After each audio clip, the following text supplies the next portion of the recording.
को मेरी तरफ से नमस्कार। सभी बच्चे जल्दी से आ जाइए और इस सेशन को ज्वाइन कीजिए। ये सेशन जो है स्पेसिफिक सेशन है और इस सेशन में हम काफ़ी चीज़ें पढ़ने वाले हैं। एक बार सभी बच्चे बता दीजिए क्या आवाज़ अच्छे से आ रही है या नहीं।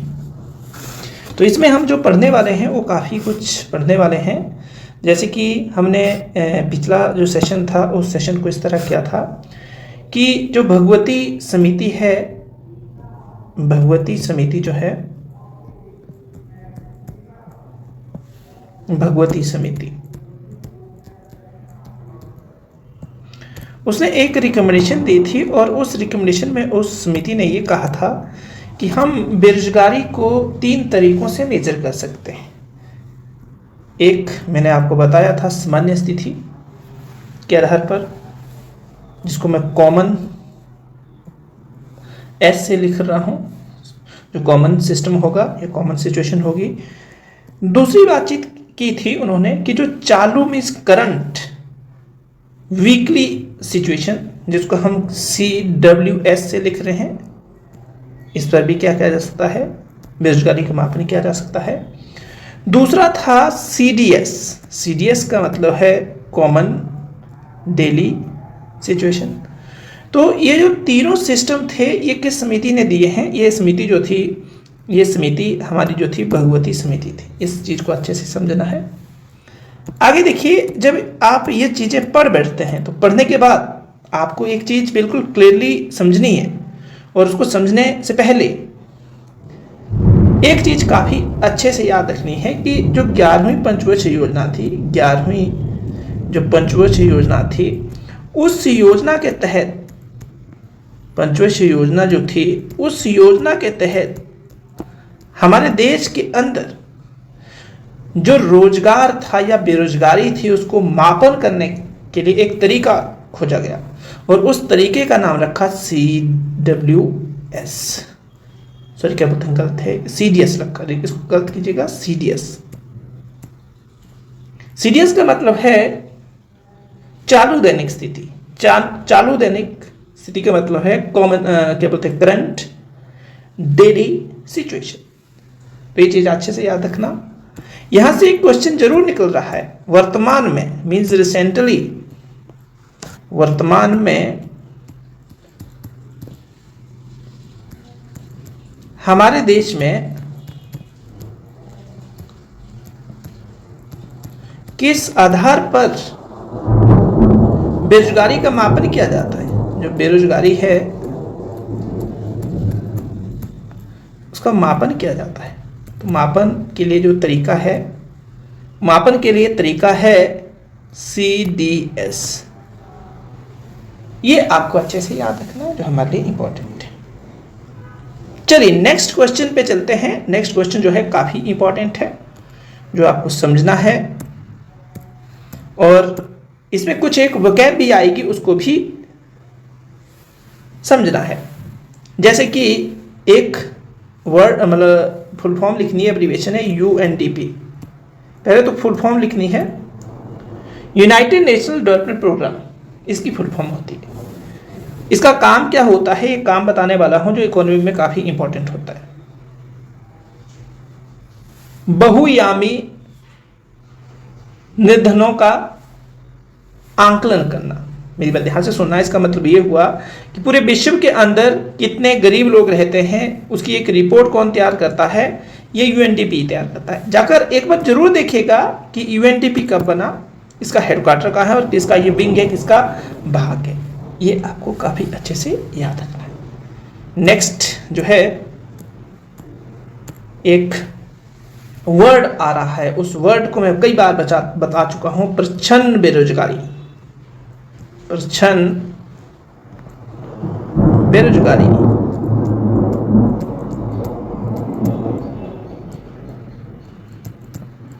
ध्यान से सुनिएगा, ये प्रच्छन्न बेरोजगारी आखिर किस क्षेत्र में होती है? कृषि क्षेत्र में होती है। एक बात तो क्लियर हो गई। उसके बाद कृषि क्षेत्र के साथ साथ ही एक बात और ध्यान से सुनिएगा कि जो प्रच्छन्न बेरोजगारी होती है उसका मतलब क्या होता है। मान लो एक भूमि का टुकड़ा है और उसमें आप 5 लोग काम कर रहे हैं। उस भूमि के टुकड़े से आपको हर वक्त 2 क्विंटल क्या होती है उत्पादन होता है। अगर यहाँ से 5 में से 2 व्यक्ति भी कर दिया जाए तो इस पर फर्क नहीं पड़ेगा। ऐसी बेरोजगारी को क्या कहते हैं? प्रछन्न बेरोजगारी कहते हैं। प्रछन्न बेरोजगारी में कृषि के ऊपर क्या होता है? दबाव होता है। कृषि के ऊपर क्या होता है? दबाव होता है। ये अच्छे से याद रखना। ये बात क्लियर हो गई। इसके अलावा ऐसा क्वेश्चन पूछा जा सकता है, क्योंकि मैं आपको पहले बता चुका हूं कि इकोनॉमी में मैंने 4 सेक्टर की बातचीत की। हम पढ़ेंगे इसको, टॉपिक वाइज पढ़ेंगे। अभी जो ये सेशन है, ये आपको सेशन जो देखने को मिल रहा है, ये सेशन जो है ये इकोनॉमी की शब्दावली और शब्दावली के साथ ही आपको एक चीज और देखने को मिल रही है। क्या देखने को मिल रही है? शब्दावली के साथ ही कुछ एक महत्वपूर्ण प्रश्न देखने को मिल रहे हैं। हम यहाँ टॉपिक को नहीं टारगेट कर रहे हैं। मेरा जो फोकस रहेगा इसके ऊपर रहता है, ताकि आप इकोनॉमी में जितने भी टर्म एंड वर्ड्स आते हैं उसको समझ पाए। जब आप ये समझ गए तो मेरा काम क्या हो गया? आधे से ज्यादा काम मैंने निपटा दिया। चलिए नेक्स्ट क्वेश्चन पे चलना है। और एक शब्द है, उस शब्द का अपने आप में ही क्या है? काफी बड़ा महत्व है। क्या? कौन सा शब्द है? IRDP। IRDP। कितने बंदों को IRDP की फुल फॉर्म पता है? एक बार लिखकर बताइए कमेंट सेक्शन में। तो इसकी फुल फॉर्म है इंटीग्रेटेड रूरल डेवलपमेंट प्रोग्राम। उसके बाद एक और वर्ड आ रहा है T, समझने का प्रयास कीजिए, RYSEM, और इसका फुल फॉर्म है training to rural youth for self employment. अब एक और वर्ड भी है, इस वर्ड को भी लिख लीजिए और साथ में नोट डाउन कीजिएगा, NREP, national rural employment programme. काफी इंपॉर्टेंट है। एक और लिख लीजिए, क्योंकि ये जो 3-4 वर्ड है एब्रीविएशन जिनकी आपको याद रखनी है वो काफी इंपॉर्टेंट है। RLEGP, ध्यान से देखना, the rural landless employment guarantee programme, important है। एक और प्रोग्राम है DWCRA। इस DWCRA की फुल फॉर्म क्या है? Development of women and children in rural areas. अब ये मैं क्यों बता रहा हूं? क्योंकि एक 6 ईयर प्रोग्राम चला हमारे देश के अंदर, और उस 6 ईयर प्रोग्राम के तहत हमारे देश के अंदर ये जो प्रोग्राम थे लाए गए थे। इसको अच्छे से समझना, ये हमारे लिए काफी इंपॉर्टेंट है। क्या है? ये हमारे लिए काफी इंपॉर्टेंट है। आगे चलिए, नेक्स्ट जो क्वेश्चन है, क्वेश्चन काफी इंपॉर्टेंट है और समझने का प्रयास करना।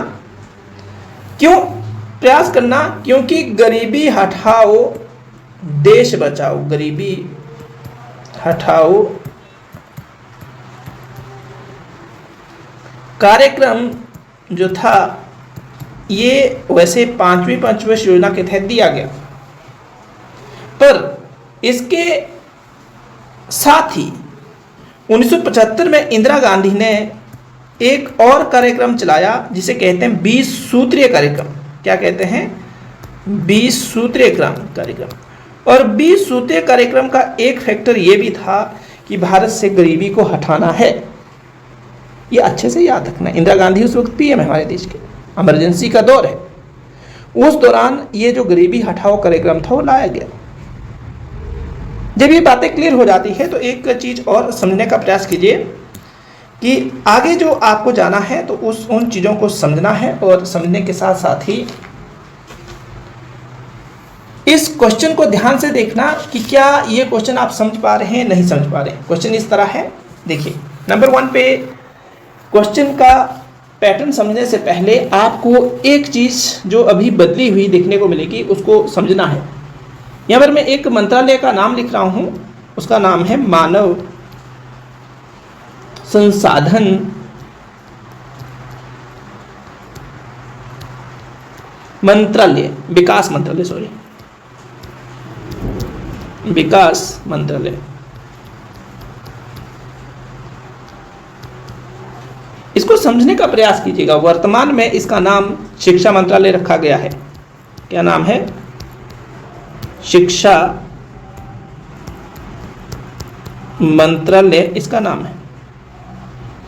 मैं यहां पर इस बात को क्यों बता रहा हूं? क्योंकि मैं डिस्कशन करने वाला हूं मिड डे प्रोग्राम। सभी को पता होगा मिड डे प्रोग्राम, सभी को पता होगा। या मध्याह्न भोजन योजना तो सभी को पता होगा। तो ये जो मध्याह्न भोजन योजना है,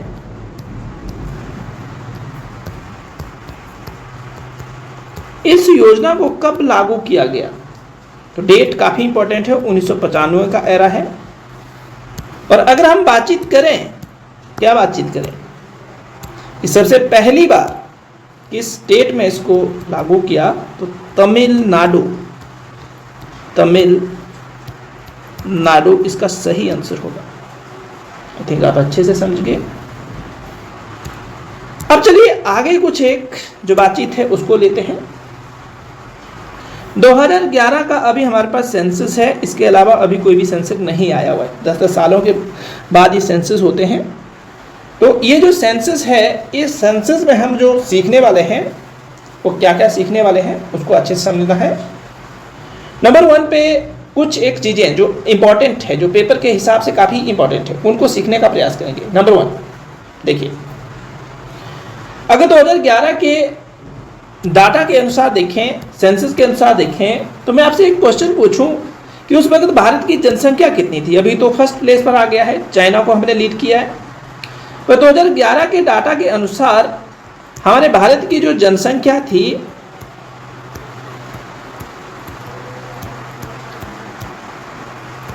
वो जनसंख्या 121 करोड़ से कुछ ज़्यादा थी। 121 करोड़ के कुछ ज़्यादा थी। ये अच्छे से समझना, 2011 के डाटा के अनुसार बोल रहा हूँ मैं। उस वक्त भारत का प्लेस जो होता था सेकंड होता था, सेकंड। अभी फर्स्ट है, चीन को पीछे छोड़ दिया। ये बात तो क्लियर हो गई। अब क्वेश्चन ये उठता है कि मेरे भाई, मेरे बंधु, मेरे मित्र, जो जनसंख्या है हमारे देश के अंदर, क्या वो गांव में ज़्यादा है या शहरों में ज़्यादा है? तो इसमें सवाल बड़ा सीधा साधा है। जो जनसंख्या है वो कहाँ पर ज़्यादा है? गांव में ज़्यादा है। शहरों में क्या है? जनसंख्या कम है। तो ये भी आपका जो कंफ्यूजन था, क्या हो गया?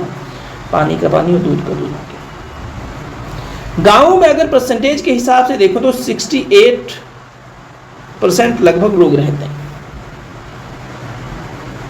और शहरों में देखें तो फिर जो बचा हुआ उसको लगा लीजिए कि कितने हैं।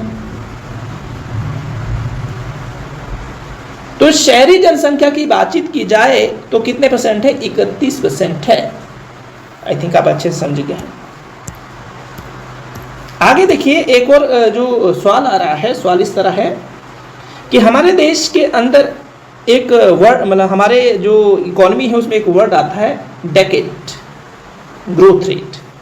डेकेडल या डेकेड ग्रोथ रेट, या हिंदी भाषा में इसको कहते हैं दशकीय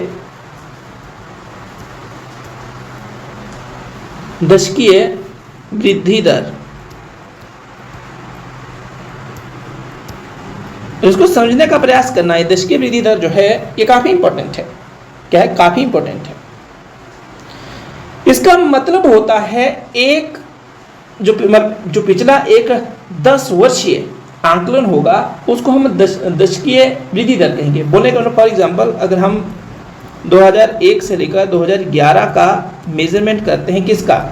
जनसंख्या का, तो उसको क्या किसी का भी हो सकता है, ये दशकीय वृद्धि दर कहेंगे, मतलब डेकेड ग्रोथ रेट। तो ये आपको अच्छे से पता चल गया।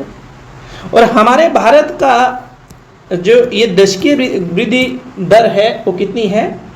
17%। घबराना नहीं है, याद रखना है। अच्छे से समझ गए।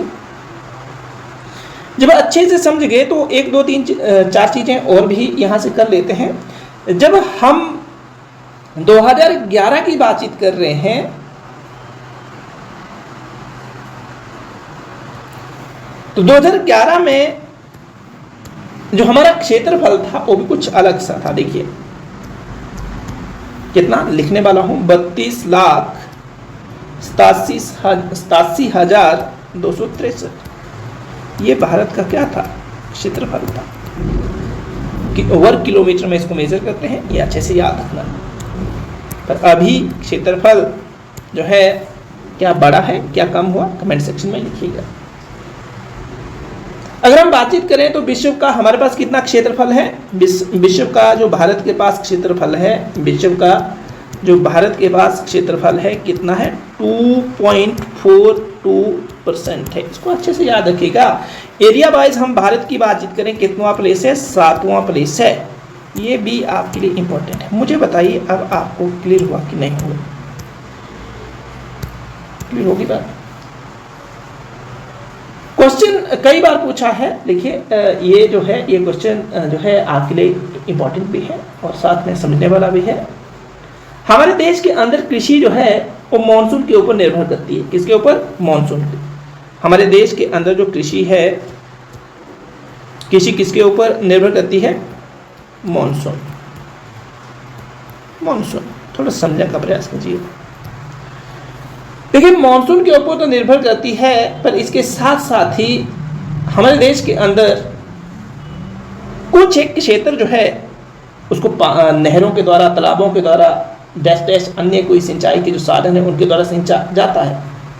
तो वो भी क्या है, वो भी देखने को मिलेगा। अब जो मॉनसून के ऊपर टोटली हमारा जो कृषि पैटर्न निर्भर करता है, वो 60% जो हमारी लैंड है वो किसके ऊपर डिपेंड करती है, जो फसल जिसके ऊपर बीजी जाती है। तो 60% लैंड मॉनसून के ऊपर निर्भर करती है और जो बची हुई 40% है वो हमारे पास सिंचाई के साथ संसाधन। ये 2011 के अनुसार बता रहा हूँ मैं। ये भी क्लियर हो गया, यहाँ से भी कोई डाउट नहीं होना चाहिए।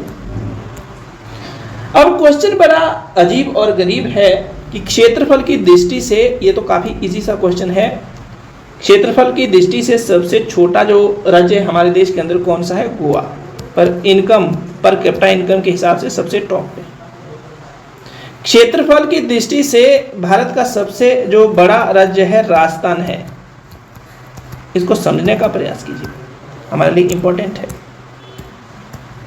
अगर हम आगे चलें तो आगे सबसे इंपॉर्टेंट बड़ी जो चीज है, जनसंख्या के हिसाब से भारत का सबसे बड़ा जो राज्य है कौन सा है, उत्तर प्रदेश। उत्तर प्रदेश में एससी भी ज़्यादा है, लोकसभा राज्यसभा की सीटें भी ज़्यादा है और गेहूं का उत्पादन यहाँ पर होता है सबसे ज़्यादा।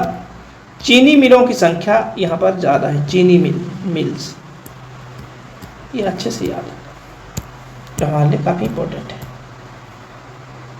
अगर फिर उल्टा देखें कि सबसे कम जनसंख्या किसकी है, भारत में सबसे कम जनसंख्या, तो वो भी इंपॉर्टेंट है। सिक्किम, राजधानी गंगटोक। भारत की आजादी के बाद यहां पर जोग्याल डायनेस्टी का रूल हुआ करता था, कुछ समय के बाद फिर खत्म हुआ था।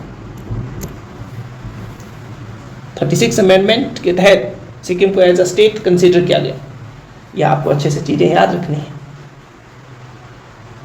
आगे अगर बातचीत की जाए तो यूपी एकमात्र ऐसा स्टेट है जिसके साथ 8 राज्यों की सीमा लगती है। 8 राज्यों की सीमाएं लगती है, सबसे ज्यादा 8 राज्यों की सीमाएं लगती है। समझने का प्रयास कीजिएगा, जो हमारे लिए काफी इंपॉर्टेंट है। एक और वकैब आ रही है, इस वकैब को समझिए, घनत्व। घनत्व क्या होता है? अगर हम घनत्व की बातचीत करें तो 1 किलोमीटर में रहने वाले व्यक्तियों की संख्या, और घनत्व जो है भारत में सबसे ज्यादा किसका है? ज्यादा घनत्व जो है हमारे देश के अंदर बिहार। कितना है वो भी याद रखना, 1106 व्यक्ति 1 किलोमीटर में रहते हैं, पर किलोमीटर आपको देखने को मिलता है। जब ये बात क्लियर हो गई तो फिर इस बात को भी समझना है कि देखिए फिर कम भी होगा, न्यूनतम जो है जनसंख्या घनत्व वो किसका है, तो न्यूनतम जनसंख्या घनत्व किसका है, इस बात को समझने का प्रयास कीजिएगा। ये जो है, ये मेरी बात ध्यान से सुनिए, अरुणाचल प्रदेश, अरुण की भूमि, सूर्योदय की भूमि, अरुणाचल प्रदेश को कहते हैं। ईटानगर इसकी राजधानी है। 17 व्यक्ति पर किलोमीटर में रहते हैं। न्यूनतम जनसंख्या घनत्व जो है वो किसका है, इसका है। इसको अच्छे से समझने का प्रयास करना। आई थिंक आप अच्छे से समझ गए हैं, जो हमारे लिए काफी इंपॉर्टेंट है। अगर विश्व की कुल जनसंख्या का हमारे देश के अंदर कितना परसेंट मतलब रहता है, तो 17%। अच्छे से याद रखना, ये इंपॉर्टेंट है।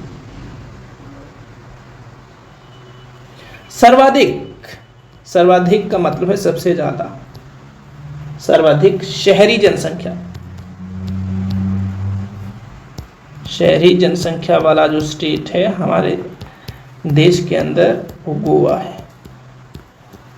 और अगर इस सर्वाधिक की जगह न्यूनतम लिखा जाए और डैश डैश कर दिया जाए तो एचपी का नंबर आएगा। हिमाचल प्रदेश जो है सर्वाधिक न्यूनतम शहरी जनसंख्या वाला राज्य है। तो ये था आज का लेक्चर। थोड़ा सा छोटा लेक्चर रहेगा क्योंकि मुझे निकलना है आज, आपकी कंटिन्यूटी ना टूटे, इसलिए इस लेक्चर को क्या किया मैंने बनाया है। और जो बातचीत है वो कल करेंगे। कुछ एक क्वेश्चन है उसको लिख लीजिए। पहला क्वेश्चन है 2026 तक हिमाचल को क्या बनाना है, ग्रीन हिमाचल बनाना है। ग्रीन हिमाचल अच्छे से याद रखना। 2026 तक हिमाचल को क्या बनाना है, ग्रीन हिमाचल बनाना है। ये बात तो क्लियर हो गई आपको।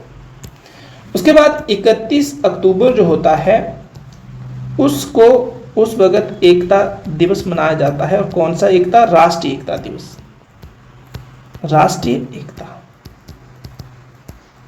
राष्ट्रीय एकता दिवस। अच्छे समझेगा। 1928 के बरदोली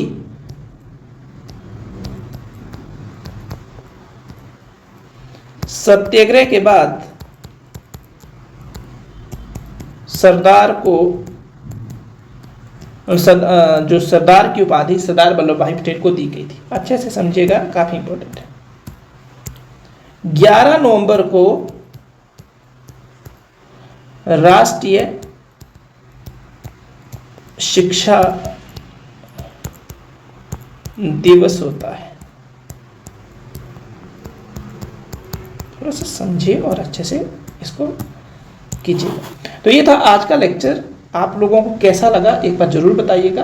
और थोड़ा सा छोटा लेक्चर है, आज मुझे मतलब निकलना है, तो कल क्लास नहीं हो पाएगी क्योंकि कल मैं रात को शिमला से वापस आऊँगा, तो कहीं ना कहीं मुश्किल है। परसों क्या करूँगा, मैं आपकी क्लास करूँगा। तो आज जो थी एक छोटी सी क्लास करूँगा, मुझे रात को आज भी निकलना है। तो इसको अच्छे से क्या कीजिएगा, पढ़िएगा, पीछे वाले लेक्चर रिवाइज कीजिएगा और साथ में अच्छे से एंजॉय कीजिएगा। धन्यवाद। जय हिंद।